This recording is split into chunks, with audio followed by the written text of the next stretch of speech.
This program is brought to you by Land Bank of the Philippines.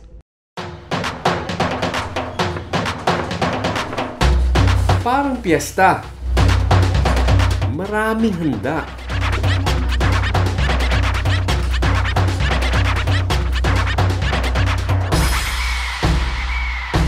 Sari-saring putahe.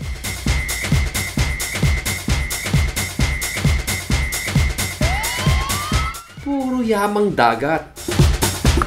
Sabay, isang pinig, God, galing po, landmark. Pag ginusto nyo, kaya nyo. So may resulta yung ginagawa nyo. Malalim ang pinagugutan ng masigabong palakpakan ng taga-barangay Ambao dito sa bayan ng Hinundayan.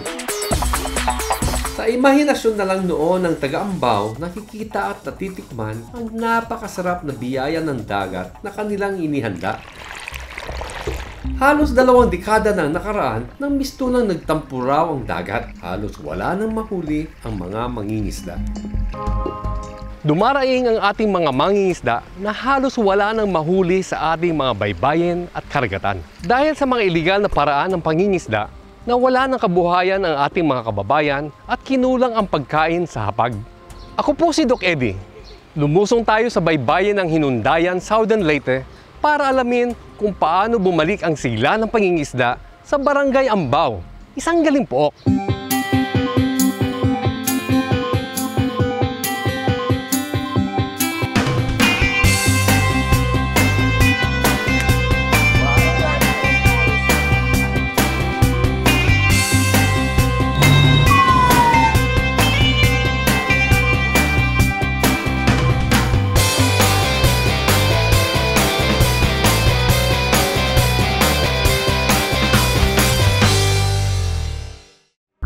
Hirap pagkahuli ng yung 1 kilo kasi kunti lang yung isda. Okay. Isang araw, halos isang araw sila sa dagat, pero yung nakukuha nilang isda is mahirap na po yung 1 kilo. Pangingisda ang pangunahing hanap buhay ng mga taga-barangay Ambao. Ang problema raw ang lahat nang halos wala nang mahuling isda sa laot. Ang mga bata tumigil sa pag-aaral para magtrabaho. Ang mga kababaihan na masukan bilang kasambahay sa syudad. Yung iba naglalabada, yung iba po, yun, nag-garden. Sinisi ng lahat ang mga iligal na paraan ng pangingisda tulad ng paggamit ng dinamita at cyanide o lason. Pinalala raw ang sitwasyon ng walang habas sa pangingisda ng taga-ibang bayan at ng malalaking negosyante. Nalalayo yung malalaking isda, nauubos kasi pati maliliit. Hindi na makatubo ng tamang harvestin sana. Mamamatay na lang kasi wala pa sa saktong nila, gulang. Hindi lang dito, kundi sa lahat ng Southern Leyte, kunti na talaga yung isda. Ayon kay Rosel Celeste, talamak ang paggamit ng dinamita at cyanide noong 1980s. Nasira nito ang corals ng dagat kaya't naubos ang mga isda. Yung corals, yun yung tirahan ng mga isda. Doon sila makahanap ng pagkain. So of course, pag nasira yon, so wala na yung isda. Lahat-lahat apektado. It takes long years before nga corals ka-recover. Nabahala ang probinsya at humingi ng tulong sa Bureau of Fisheries and Aquatic Resources. Nakipagtulungan ang BIFAR sa opisina ni Rosel. Yung BIFAR, last September 1999, nagawa ng underwater assessment dito. 1999, sinurvey yung area. Ni-recommenda talaga nila na mas maganda, mas mainam tong gawin na sanctuary. Since hindi sila ma-disturbo, makapagparami sila, doon sila makapangitlog, mag-breeding, etc. So pagdating ng mga ilang years, so dadami na. April 2000, idineklarang Marine Sanctuary ang 32.5 na hektarya mula sa baybayan ng Barangay Ambao. Yung shoreline to shoreline, batong itong totalisay 1.12 kilometers, tapos yung shoreline papuntang sa laot is 200 meters. Bawal kang mangisda, bawal manguha ng shell, yung graba, yung bato-badok, tsaka yung buhangin, bawal, tsaka yung mga isda for your eyes only. No take zone kasi siya eh. Kumbaga, itong sanctuary, paitlugan ba ng isda? Oo, para sila dadami. Tapos, bawal ka rin siyempre magtapon ng dumi sa dagat. Pwede lang daw mangisda sa labas ng tinatawag na buffer zone o 5 metro mula sa labas ng sanctuary. Hindi sang-ayon sa Marine Sanctuary ang karamihan ng mga taga-barangay Ambao. sabi ni Kapitana Julieta Dakila. Yung iba ayaw kasi wala na daw silang mahulihan ng isda. Munisipyo, kumbaga malaki ang ano nila do kasi yung sanctuary talaga wala namang barangay waters eh. Municipal waters lang naman to. Ordinansa ng munisipyo ang pagtatalaga ng Marine Sanctuary at ang mga ipinagbabawal gawin dito. Kasi yung mentality nila dati, kunti na lang yung dagat natin, kukunin pa yung area para gawin ng fish sanctuary. So yung mentality nila, mas kukunti na yung mapagkunan nila ng isda. Iba na raw ang nagmamay-ari sa kalikasan daw to. Dapat ang mga tao talaga, kung anong gusto nilang kunin doon sa loob, makukuha talaga nila. Ang asawa raw mismo ni Lolita Adolfo tutol sa sanctuary. Bumilang daw ng taon ang galit ng mga tao. Mga 2003 yata yun, na talaga si Kapitan Taguktok, pinagbabawal sa mga patakaran, bawal maligo, tapos yung kahit mamulot man lang ng mga shell, kung ano-ano dyan, bawal na. Tapos bawal na rin mamingwit. Yun ang ikinagagalit talaga ng iba. Sabi nila, tingnan nyo, itong mga opisyalis sa barangay, yun ang napala natin kahit gusto nating mangisda, maligo, pinagbabawal na. Despite several meetings, showing them the benefits of the sanctuary, they still have doubts. Dahil na rin sa ingay at hamon ng mga tao na patunayan na may saysay ang sanctuary, bumigay ang munisipyo. It was 2005.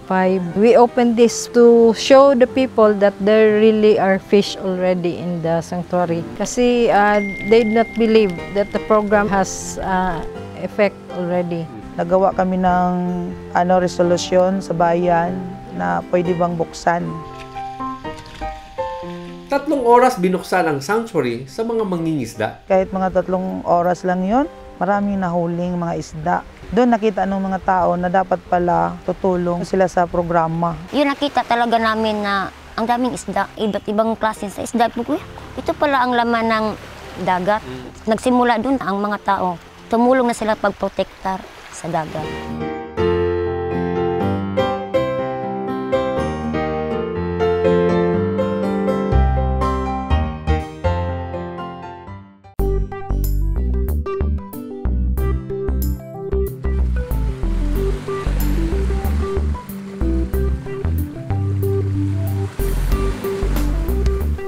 Yung asawa ko, mga 5 o'clock ng morning, pupunta siya, mga 1 hour.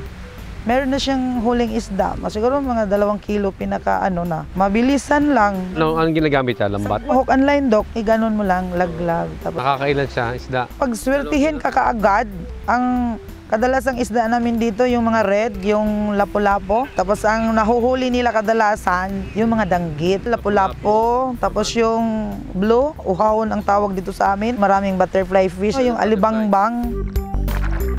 Nang magtagal at suportahan ng buong barangay ang Marine Sanctuary, mas namutiktik pa ang lamang dagat sa baybayin ng Ambaw.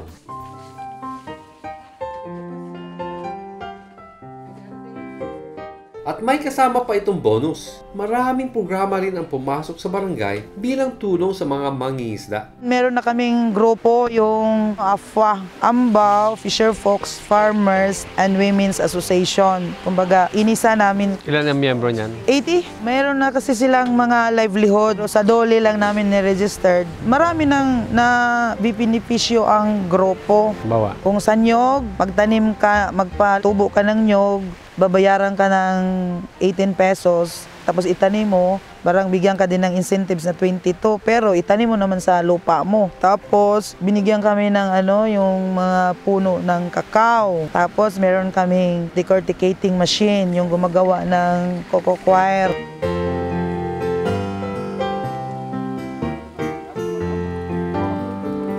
Livelihood daw ang kailangan sa kanila dahil walang masyadong trabaho. Kahit makatapos ang pag-aaral, wala namang mapapasukan. Kaya't parang napakalaking grasya ng Diyos ang Marine Sanctuary. Nakahatak ito ng iba't iba pang benepisyo.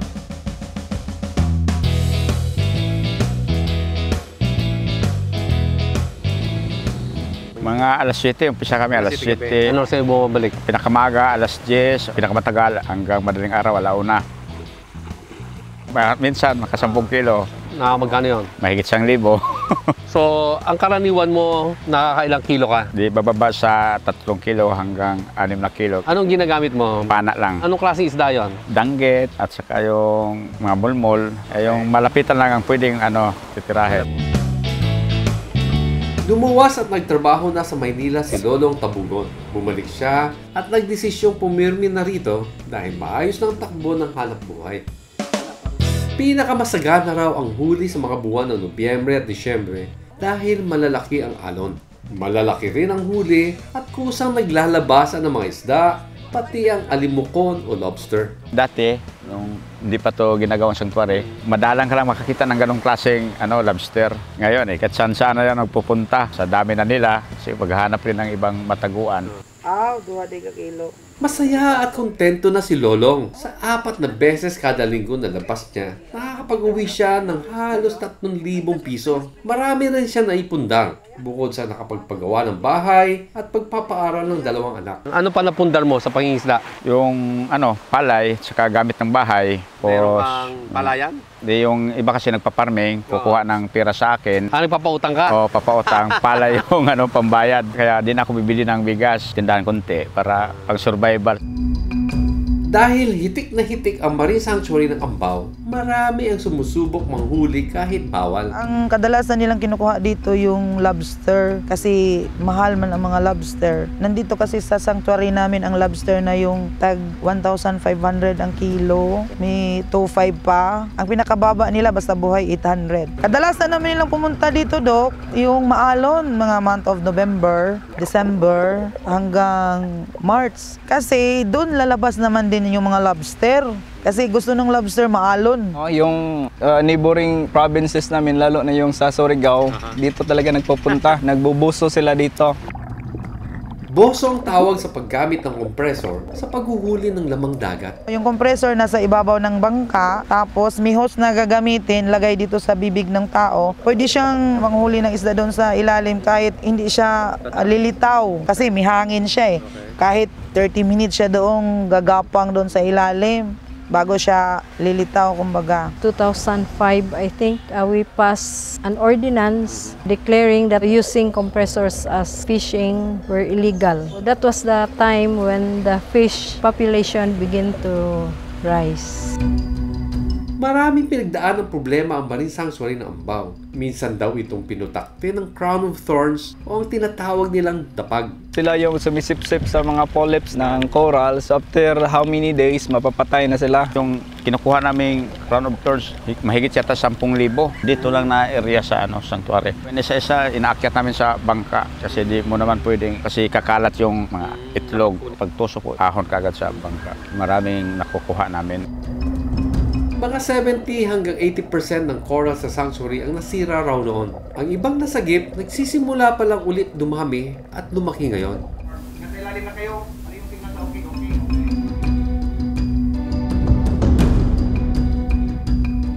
Sumama ako kina Lolong para tingnan ang kalagayan ng coral sa sanctuary.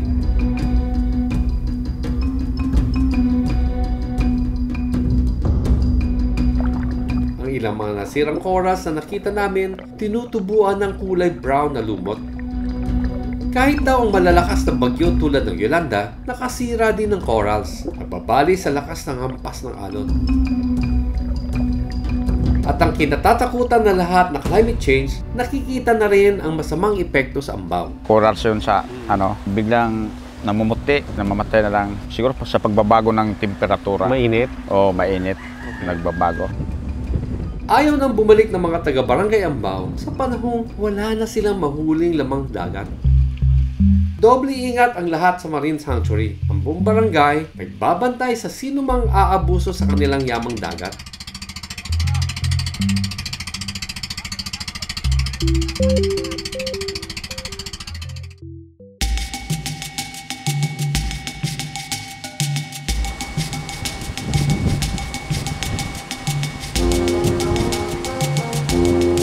Yung manguha ng isda dito, kung as much possible, yung hinundayanon lang din. Yun yung purpose namin.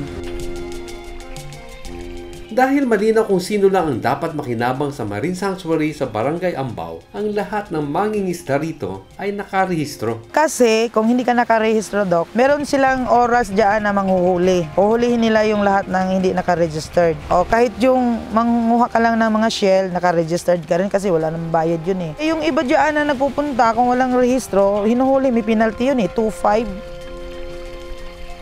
Bukod sa dinamita, cyanide at boso, ipinagbabawal sa Ambao ang commercial fishing at paggamit ng lambat na maliliit ang butas. Yan lang talaga namin, hook and line. Yung net, basta, di ba yung 5 piso, Doc? Oo, pag ihulog mo doon sa butas ng net, pag lalabas siya, tanggap yon. Pero minsan, meron ding ibang hindi taga-amin na yung ibabaw, malaki, tama ang sukat. Pero pagdating sa baba, yung maliliit na.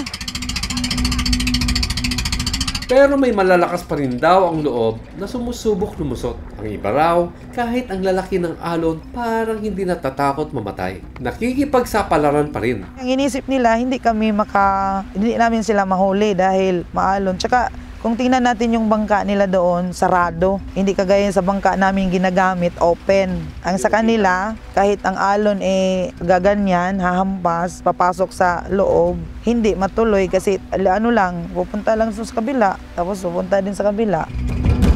May mga nahuli na noon na pumasok sa sanctuary na taga Surigao at pinagmulta ng 30,000 pesos. Pero wala pa raw talaga naparusahan ng pagkakakulong. We tried once to file case and the prosecutor was not able to look at the case. So usually when we apprehend the intruders, we usually have amicable settlement.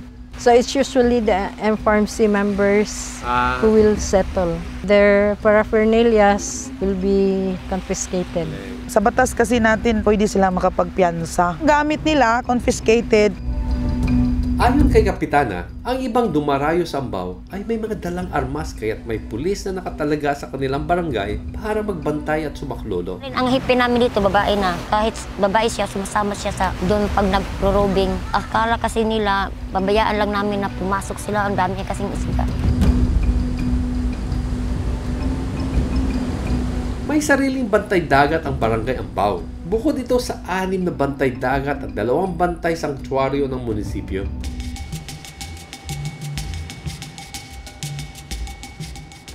Mas nababantayan na raw ngayon ang sanctuary dahil tulong-tulong at alisto ang lahat. Mabilis na nagsusumbong ang mga tao. Pwede na kami makatulog sa gabi doon. Dati hindi. Yung mga mangingisda namin pag nagpunta sa laot tapos meron silang na-detect na violators, magsusumbong na sa amin kaagad. Tapos tatawag naman kami ng pulis.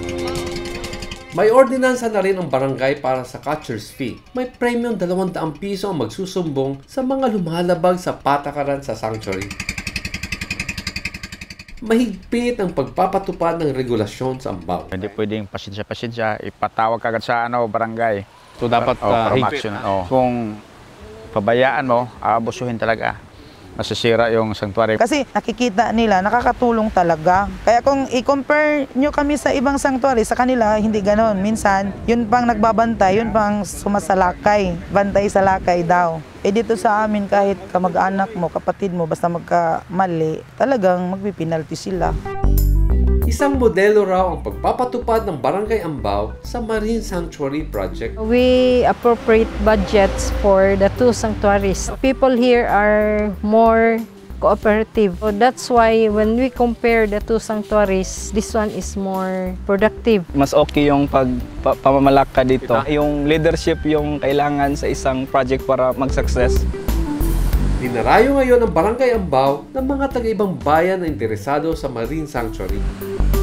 Panibagong grasya ito sa mga taga-Ambao. Tumaas ang turismo sa lugar at nadagdagan ng pagkakakitaan ang mga tao. Ang dami na po na itutulong tong namin, sanctuary. Kung pababayaan namin to, ano pa ang aanihin ng mga anak namin? Wala na pong maani. Kaya nga, nagpapasalamat kami.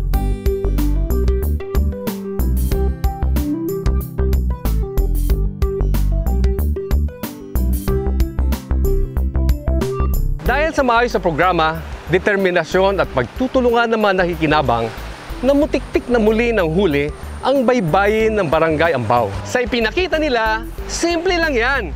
Kaya mo yan! Malikhaing paraan. paraang malikha, kasama ang mamamayan, mamamaya'y pagsama, pagbabago na lantad, lantad na pagbabago, tuloy-tuloy na pagunlad, tuloy-tuloy na pag-asenso. Sa dami ng balakid, sa dami ng hadlang, ang diwang nalulupig, nagtitiis na lang. Ngunit huwag kang papayag, huwag kang pabubuhay. Tadhanang ating palad, nasa ating kamay. Ang sabi ng iba, ang galing ng Pilipino, magaling namang isa, mandaraya, manloloko. Ang sakit sa tenga kahit di mo matanggap, ganyan daw talaga, yan ang sabi ng lahat.